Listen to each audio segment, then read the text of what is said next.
రాజు గారు ఈ రోజు మీరు గుడ్ ఫుడ్ లో చుక్కకూర రాగి దోశ చేయబోతున్నారు. అవునండి. కాంబినేషన్ చాలా కొత్తగా ఉందండి. రాగి దోశలు అయితే ఇప్పటివరకు చూసాం, టేస్ట్ కూడా బాగుంది, చాలా మంది వేసుకుంటున్నారు, హ్యాపీగా తింటున్నారు. కానీ చుక్కకూర కొంచెం పులుపు యాడ్ అవుతుంది కదండి, బాగుంటుంది. ఆ పులుపుతో ఇంకా చాలా బాగుంటుంది. ఇంకా బాగుంటుంది అంటారు? ఎస్ అండి. సో నాకు తెలిసి ఇప్పటివరకు ఎవరు ట్రై చేసి ఉండరు. సో బాగుంటుందని మీరు చెప్తున్నారు కాబట్టి ఓకే.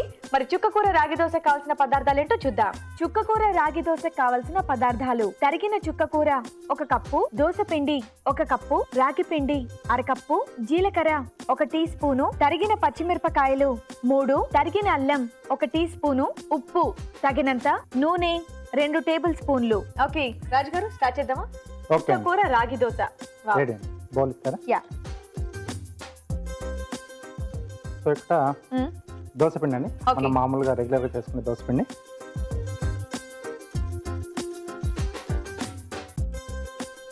సో దోశ పిండి అంటే ఇంకా మనం రెగ్యులర్ గా చేసుకునే మినపప్పు, బియ్యం, ఇది ముందుగా నానబెట్టేసి గ్రైండ్ చేసి పెట్టుకోవడం. ఓకే. సో దీంట్లో ఇక్కడ చుక్కకూర నేను పేస్ట్ లా చేశాను. అందులో ఉప్పు లాంటివి ఏమైనా వేసారా? అక్కర్లేదు, ఉత్త చుక్కకూర పేస్ట్. అవునండి. ఓకే. బా గ్రీన్ కలర్ దోశ. సో కొంచెం పుల్లగా వస్తుంది. పుల్లగా. ఓకే. సో అలాగే రాగి పిండి. ఎస్. సో ఎలాగో డైలీ ఇడ్లీలు, దోశలు ఏదో ఒకటి మార్నింగ్ టిఫిన్ చేస్తూనే ఉంటారు కాబట్టి చక్కగా ఆకుకూర పేస్ట్, రాగి పిండి యాడ్ చేసుకుని తింటే ఇంకా హెల్త్ కూడా మంచిది, అండ్ అలాగే టేస్ట్ కూడా బాగుంటుంది రెగ్యులర్ దోశలు కాకుండా కదండి. సో ఇక్కడ ఒక పేస్ట్ రెడీ చేశాను నేను. సో దీంట్లో అల్లం, పచ్చిమిరపకాయలు, జీలకర్ర, అల్లం, పచ్చిమిరపకాయలు, జీలకర్ర ఈ 3 కలిపేసి పేస్ట్ చేశాను. అంటే ఇక్కడ మనకు రాగి పిండి కొంచెం టేస్ట్ అనేది ఏది ఉండదు కదండి. జీరాది ఒక డిఫరెంట్ ఫ్లేవర్, అల్లంది ఒకటి అండ్ పచ్చిమిరపకాయలు 3 కలిపితే దాని టేస్టే వేరు, చాలా బాగుంటుంది. సో నాకు తెలిసి ఇంకా వేరే చట్నీ ఏం అక్కర్లేదు, అలా తినేయచ్చు డైరెక్ట్ గా. తీసేసుకోవచ్చు. రుచికి సరిపడా ఉప్పు. సో ఇవన్నీ బాగా కలిపేసుకోవాలి. ఓకే. ఇంకా డౌట్ అండి, ఇప్పుడు నార్మల్ గా దోశ పిండిలోనే కదా మనం ఎక్కువగా ఆకుకూరలు కానీ ఏమన్నా యాడ్ చేసుకొని వేసుకోవాలంటే, ఉత్త రాగి పిండితో మనకు దోశ రాదండి? రాదండి, ఉత్త రాగి పిండితో రాదండి. ఓకే. ఇప్పుడు మనకి దోశ పిండి వచ్చేలా కలుపుకోవాలి అది. మరి మేము ఒక చిట్కా చూస్తాం. ఓకే అండి, మరి మీ అందరి కోసం చిన్న చిట్కా. మీకోసం మరో మంచి చిట్కా. కొంతమంది అందంగా కనిపించడం కోసం మార్కెట్లో దొరికే కాస్మెటిక్స్ని, ఫేస్ ప్యాక్స్ అన్నిటినీ కూడా వాడేస్తూ ఉంటారు. దానివల్ల చర్మం సహజత్వం కోల్పోతుంది. కాబట్టి చర్మానికి తగిన కాస్మెటిక్ని, ఫేస్ ప్యాక్ని ఎంచుకుని వాటినే తరచూ వాడుతూ ఉంటే చాలా మంచిది. చిట్కా చూసారుగా. ఓకే, దోశ పిండి రెడీ అండి. సో నెక్స్ట్ మనం దోశ వేసుకోవడం. ఓకే.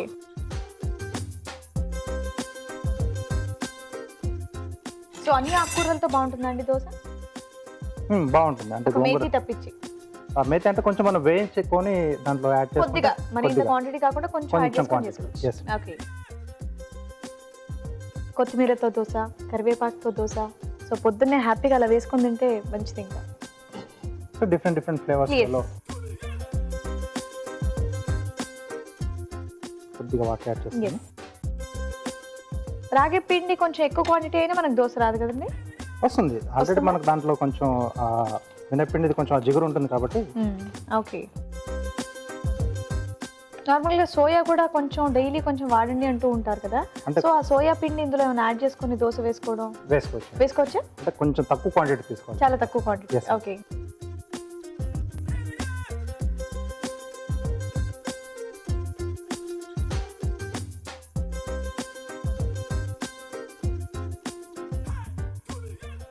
వావ్, దోశ వేయడం కూడా ఒక ఆర్ట్ అండి. ఓకే. ఎస్. సో ఆయిల్ వేసేసి మనం సో కొంచెం ఆకుకూర ఉన్నది కాబట్టి రెండు వైపులా కూడా కాల్చేసి. నాకు తెలిసి 2 దోశలు తింటే మనకి ఫుల్ మీల్ లా ఉంటుంది అనుకుంటాను. ఎస్. సో రాగి పిండి ఉంది, ఆకుకూర ఉంది, దీంట్లో తర్వాత మనం అల్లం, పచ్చిమిరపకాయలు కూడా వేసాం కదా.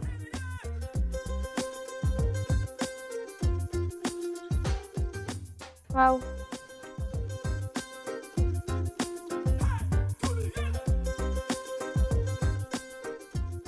నేను కలర్ కొంచెం ఎక్కువగా చేంజ్ ఉంటుందేమో అనుకున్నాను, కానీ మన రెగ్యులర్ దోశ అంటే రాగి పిండి కూడా ఉంది కదా, లేకపోతే రాగి పిండి లేకపోతే మనకు ఆకుకూర గ్రీన్ కలర్ వచ్చింది.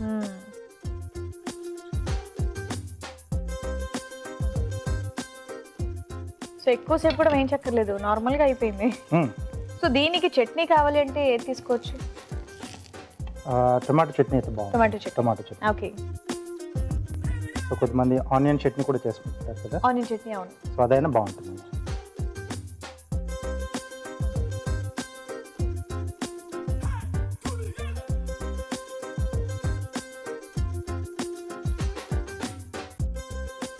వావ్.